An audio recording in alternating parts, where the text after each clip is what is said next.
What do you think people could expect, newer or old fans of the band with these records?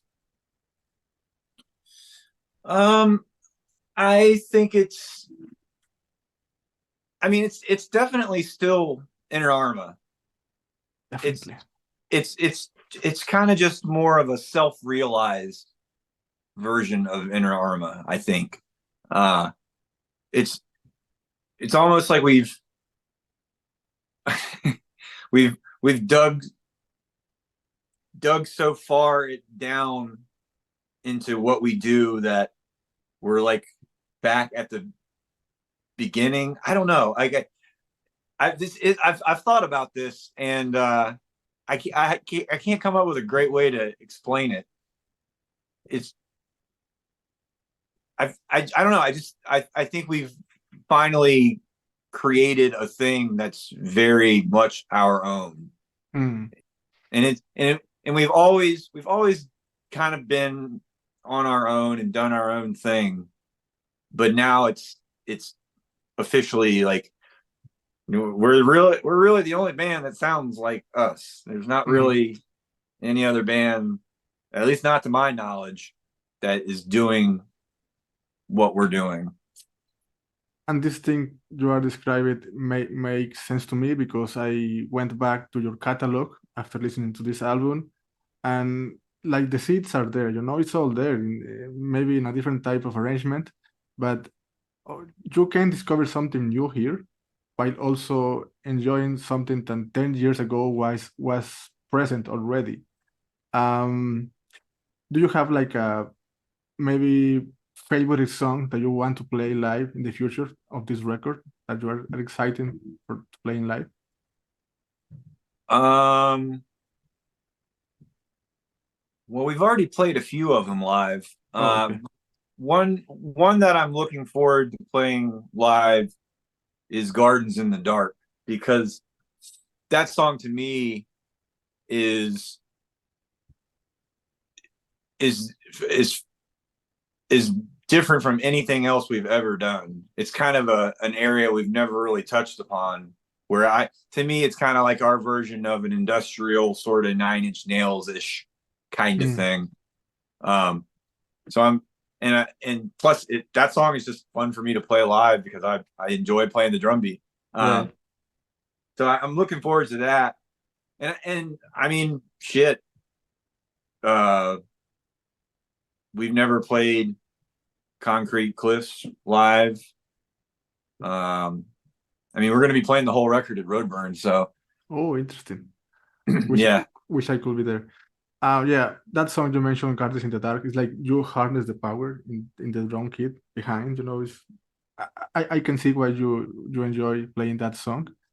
I just want to mention that Concrete Cliffs, when I listening to that song as a single, it didn't quite make sense to me after listening to New Haven, but in the overall experience of the album, it's like mwah, perfect.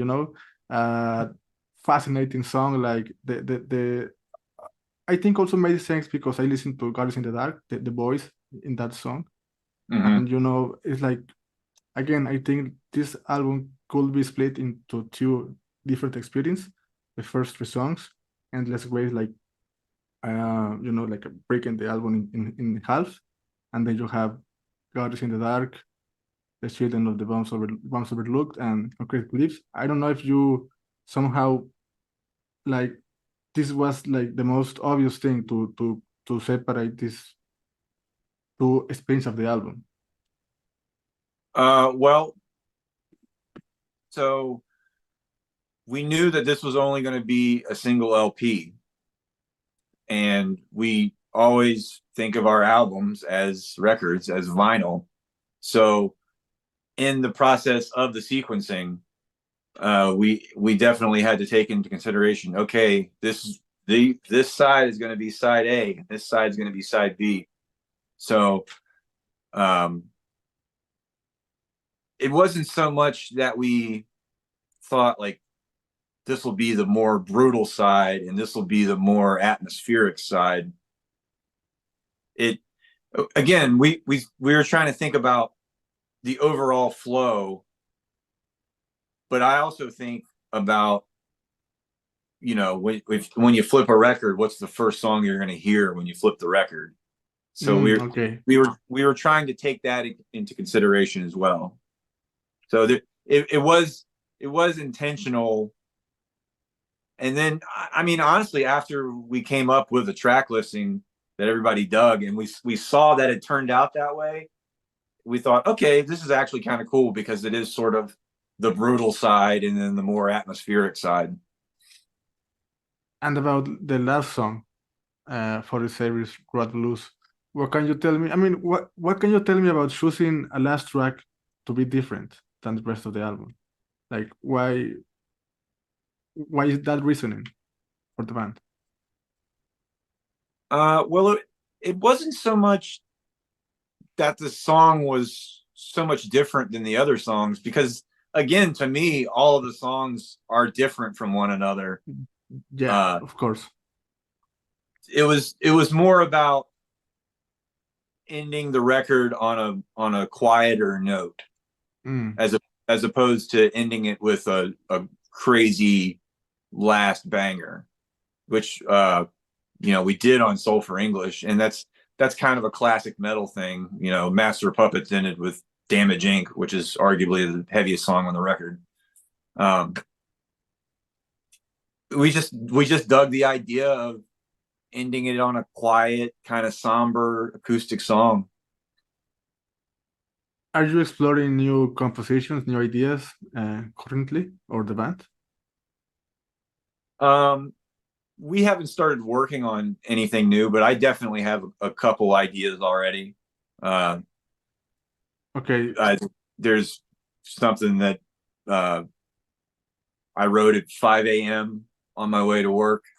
Mm. I just driving, and I just had this rhythmic idea and then a melody, and the next thing you know, it's have a foundation for what I think could be a good song. So I'm always writing stuff, and the other guys are usually writing stuff too. But as far as have we gotten together, no, because basically since we've recorded the record, we've either had shit going on individually, or we were on tour, or just different things. Okay. Previously, you mentioned about New Haven being like a full realization thing for the band, like Inter Arma period. Some bands mention, okay, this is our best full realization thing, and I don't agree with that. I fully agree with that assessment here. Would you say that the process of making this record, the ideas, the full validation is something that you can or the band go back? Like this is like a stepping point for, just going forward in the future? Yeah, I mean, we always try to improve every record, whether it's the the songwriting and the composition or just overall musicianship. Um, we I'm not going to say that we try to outdo it, or Right. outdo the last record, but something that we feel like, again, that we've put as much effort into it as we could, and we feel as confident about it as we can feel. But the I guess what you're asking is, you know, having set a precedent with this record, so to Right. speak. Right. I mean, yeah, I guess we could go back to writing 12-minute long songs, and I wouldn't hate that, but I definitely like the challenge of try uh for me, it's all about the song and songwriting, and always getting better at writing songs, creating the Mm. best possible songs you can. And and honestly, I feel like more than anything, that was the focus on this record, and I think that's why it turned out to be a more realized version. Mm. Again, not that the songs that we were writing in the past were bad by any means. Uh, it's just everything is much more honed in and focused, and sharp. And yeah, now that we know that we can do it, I honestly think that the next record already will be better because I can think about things that I want to improve upon, Nice. that I know that I can do better, that we can do better.